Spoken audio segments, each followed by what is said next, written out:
Music maestro. Ay, estudyante ko rin yung una. Music estudyante.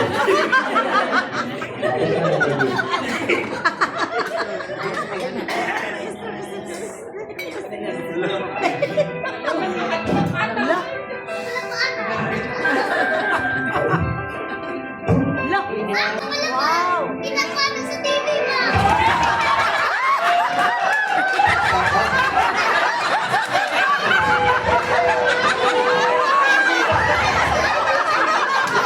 Ito pa kami TV. Ano sabi mo? Wala tayo kabahan mo na lang.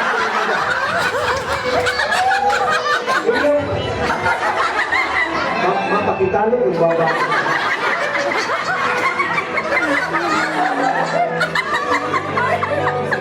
Hey! Kung sa'yo tawag ka ni? What do you call this?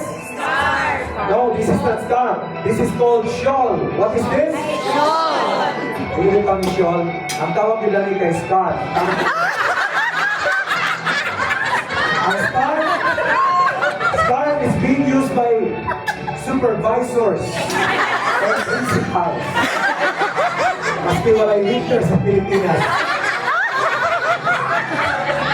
Ilang pinubuhan? Ilang inahigot sa ilang linggo. O para pag nahin akong problema mga supervisors. So, dapat sa hindi na, makakadlungo ng principal. Teachers. Wow! Pagmaputo lang akong ulo, pag-ibunin sa iyo.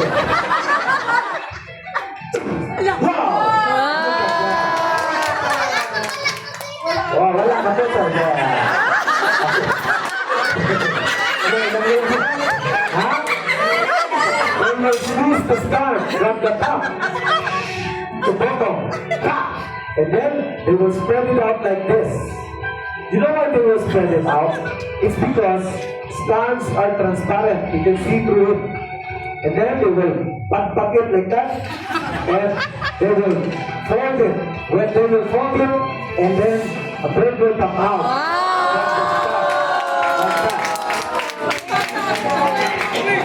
And you know, this is a real bird. It's not fake. It's not battery operated. You like birds, right? Oh, sabi na ang parents ni mga Glenn. Mahilig og bird, mga nakanapulo o anak.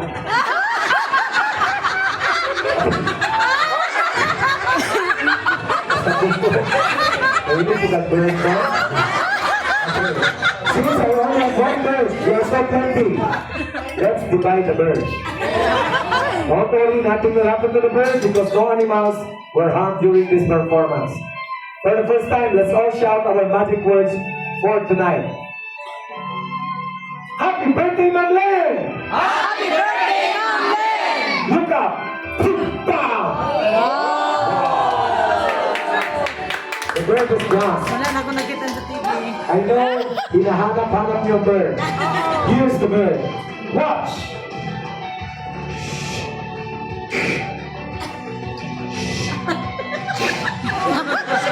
But the birds have characteristics na kahit squeeze mo sila, hindi sila mamamatay. Just like this bird. Patay na ni.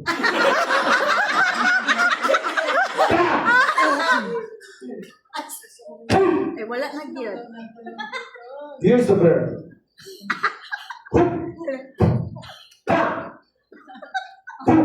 Palakpakan. The bird is back. Wala na tayo.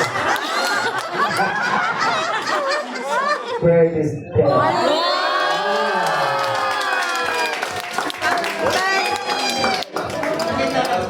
Don't you know, this is my pet bird. The name of my pet bird is Brownie. What is the name of my bird? Very good. I named him Brownie because the color is white. Pero yung iti, brown. Now, I want you to touch the bird like this and prove to me that it's a real bird. It's a gusto mag-touch. Siya, kay Tigsupla. Si Mamlen yun na kasi mo gaya ng buwan. Kasunod ka, ako na niya. Oh, diba? Oh. It's a real bird. How about you, ma'am? You want to touch my ear?